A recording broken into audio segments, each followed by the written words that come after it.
c'est pas possible. La Côte d'Ivoire est éliminée. Ça, on vous demande de jouer au ballon. Vous égalisez. Il reste quelques minutes de temps additionnel. Rentrez-vous tous. Le deuxième but de Erling Haaland là. Qu'est-ce que le défenseur là cherchait derrière celui qui a fait la passe à Erling Haaland? Qu'est-ce que toi tu es défenseur, tu fais quoi derrière l'adversaire? Mais place-toi devant. On l'envoie le ballon, tu es derrière, tu cours comme si tu étais enceinte. Ils ont gagné la Côte d'Ivoire, c'est fini, la Côte d'Ivoire est éliminée. Joue le ballon, place-toi devant le défenseur. Tu cherches quoi derrière? Place-toi devant. Tu es un défenseur, place-toi devant. Tu viens te mettre derrière l'autre. On l'envoie le ballon, tu es derrière, tu cours doucement. Voilà un match que la Côte d'Ivoire a gagné. Manque d'expérience. Manque d'expérience. Quand c'est déjà à la fin, là, rentrez-vous tous. Oh, ça me fait mal, quoi. Je ne voulais pas que la belle famille rentre maintenant. Mais bon, voilà. C'est arrivé, on n'y peut rien. Rentrez. J'ai envie de... Non. Ahmad, viens pas Idriss Diallo. Tous ceux qui sont à la tête de la FIF, tous ceux qui vont recevoir les primes de Coupe du Monde, là, coupez si salaire de tous les joueurs et puis ajoutez ça pour Ahmad Diallo. Ahmad Diallo est trop fort. Si ce n'était pas lui, on allait avoir honte. Si ce n'était pas lui, c'est que Norvège allait penser que non, c'était tellement facile. On devait le faire trembler un peu. Ahmad Diallo a fait ça, regardez à la fin, il a failli marquer un coup franc. Et que joli. Il est trop fort, il est trop net. Il est mal, hein. Il est trop mal. Franchement, je ne sais plus comment me positionner. Je ne sais plus dans quelle position me mettre. Mais typiquement pas dans une position de l'homme, je ne sais pas.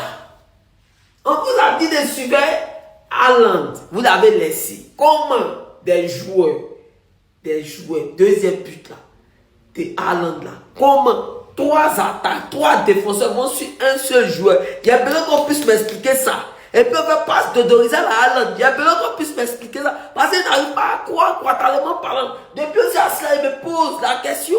Joli but d'Ahmad Diallo comme ce soit les garder. Une défense tchadjo-gabonaise. On pensait que notre problème, ça allait être la défense. Au final, ça a été l'attaque. Hein. Je suis désolé, aujourd'hui, on a joué sans numéro 9. Que ça soit Boni ou Wai, je suis désolé, vous avez pesé sur aucune défense. Aucune défense. Nicolas Pepe, aujourd'hui, il a tenté plein de choses. Il s'est montré... Voilà, Nicolas, tu peux pas tomber sur Nico. Yann, je suis désolé, transparent. Match transparent, j'avais pas les mots. Yann, transparent. Alors oui, dans l'attitude, c'était bien. Mais les différences qu'on attendait de toi, ce joueur qui est capable de faire des choses, de basculer un match à lui tout seul, tu l'as pas fait. Je suis désolé. Et par contre, notre super sub, on a eu raison. Ahmad Diallo, c'est un super sub. C'est un super sub, il est rentré, regardez le but qu'il met. Un but à la Messi, il a même failli égaliser avec un superbe coup franc de loin. C'est dommage, hein. C'est dommage, mais bon, c'est comme ça. Je trouve qu'on est tombé sur une équipe qui était peut-être pas meilleure que nous dans le jeu, mais qui ont été plus réalistes. Et c'est ça le football, hein. Le but, c'est de marquer des buts. C'est pas de faire des belles passes ou quoi, non, le but, c'est de marquer. Ils ont été pragmatiques. La Côte d'Ivoire, la Côte d'Ivoire, la Côte d'Ivoire.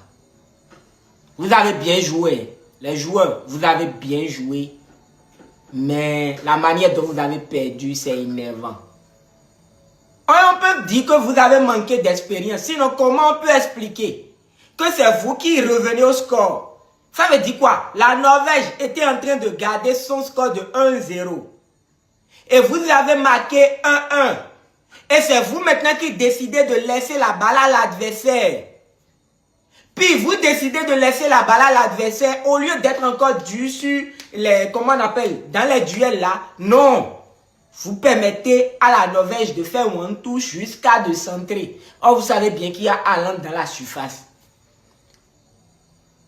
Vous savez bien qu'il y a Haaland dans la surface. On vous avait dit, hein, concentration jusqu'au bout. Et pourtant aujourd'hui défensivement, j'ai été agréablement surpris. Je trouve qu'on a fait le taf. Mais encore une fois, faire le taf, c'est pas que 85 minutes, c'est jusqu'à la 90e. Sur le but d'Haaland, on sort à 3 sur le passeur. À 4 avec le gardien. Et on oublie le joueur le plus important, le plus dangereux. On le laisse tout seul. Comment Haaland peut être tout seul dans ce genre de situation? Alors oui, il a même pas fait un match de fou. C'était un Haaland très discret ou très bien muselé. Mais tu peux pas laisser Haaland tout seul comme ça. Et ta caissier...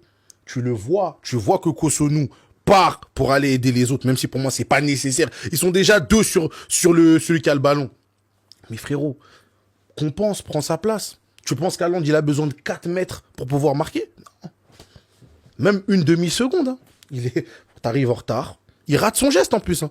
Il marque. C'est-à-dire, cette demi-seconde où tu serais peut-être sorti sur lui, tu l'aurais peut-être gêné ou peut-être un truc. C'est ça, les gars, qu'on parle de concentration. C'est ça. On fait un bon match défensivement. 85 minutes. Mais il suffit qu'à la fin, voilà. C'est le genre de joueur qu'il faut jamais laisser tout seul, lui. Jamais de la vie. En tout cas, félicitations à la Norvège. Hein. Félicitations à la Norvège. Vous voulez qu'on dise quoi?